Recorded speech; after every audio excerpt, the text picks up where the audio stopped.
મિત્રો, સ્વાગત છે તમારું નવા વિડીયોમાં। આપણે કોઈવાર મકાન અથવા તો ફ્લેટ ખરીદી રહ્યા હોય તો ત્યારે જંત્રીની રકમ મુજબની સ્ટેમ્પ ડ્યુટીની ચૂકવણી આપણે કરવી પડે છે।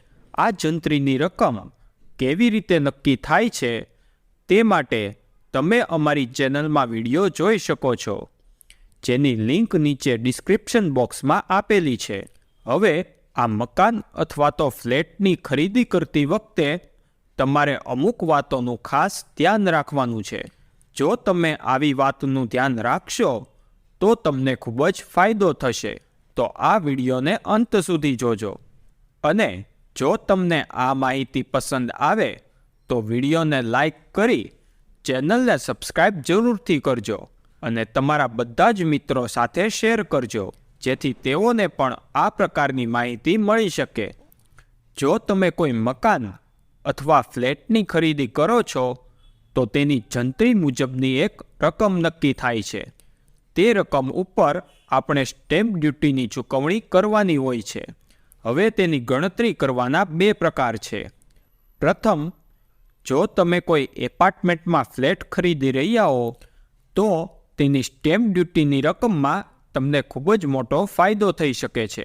તેની ગણતરી તમારે આ રીતે કરવાની રહેશે। દાખલા તરીકે, જો તમારા ફ્લેટનું ક્ષેત્રફળ બિલ્ટઅપ એરિયા મુજબ 50 ચોરસ મીટર હોય અને તેની જંત્રીની કિંમત 10,000 રૂપિયા પ્રતિ ચોરસ મીટર હોય તો તમારી ફ્લેટની વેલ્યુ 5 લાખ રૂપિયા થશે। હવે જો તે ફ્લેટ ગ્રાઉન્ડ ફ્લોર કરતાં ઉપરના માળ ઉપર આવેલો હોય તો તેમના તમને 10% કસારો બાદ મળશે। તેથી 5 લાખ રૂપિયા ઉપર તમને 50,000 રૂપિયા બાદ મળશે। આ બાદ તમારા ફ્લેટની કિંમત 4,50,000 રૂપિયા થશે। મિત્રો, આ રકમ યાદ રાખજો, આગળ તેની તમને જરૂર પડશે। ઉપરોક્ત વસ્તુઓ માત્ર ફ્લેટમાં જ લાગુ પડે છે, એટલે કે વધારાનો 10% કસારો કોઈ બ્લોક અથવા તો ફ્લેટમાં જ મળે છે।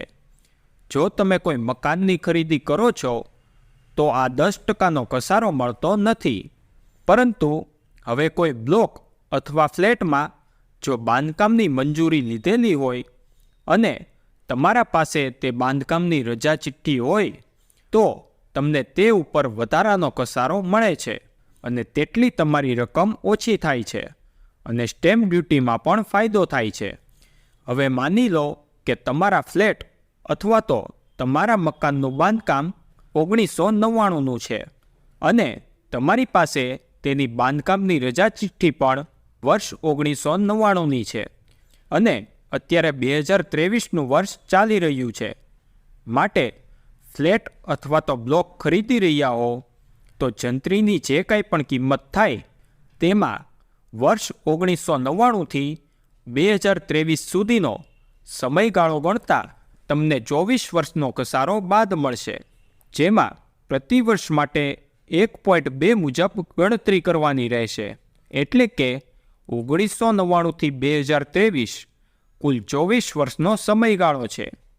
તે મુજબ તમારી 24 × 1.2 એટલે કે 28.8% કસારો તમને તે રકમ ઉપર બાદ મળશે।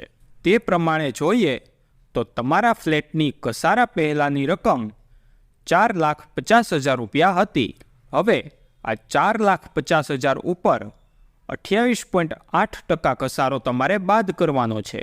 28.8% મુજબ કસારાની રકમ 1,29,600 તમારે બાદ કરવાની છે। એટલે કે તમારા ફ્લેટની કિંમત રૂપિયા 3,20,400 થશે અને તે ઉપર તમારે સ્ટેમ્પ ડ્યુટી ભરવાની રહેશે। ગુજરાતમાં સ્ટેમ્પ ડ્યુટી 4.90% લેખે વાપરવામાં આવે છે। જો તમે 4,50,000નો દસ્તાવેજ કરો છો તો તમારે 22,050 રૂપિયાની સ્ટેમ્પ ડ્યુટી ભરવી પડત, પરંતુ કસારો બાદ જતાં તમારા ફ્લેટની કિંમત 3,20,400 રૂપિયા થાય છે। તે મુજબ તમારે માત્ર 15,700 રૂપિયાની સ્ટેમ્પ ડ્યુટી ભરવી પડશે। આમ તમને સ્ટેમ્પ ડ્યુટીની રકમમાં 6,350 રૂપિયાનો ફાયદો થઈ શકે છે।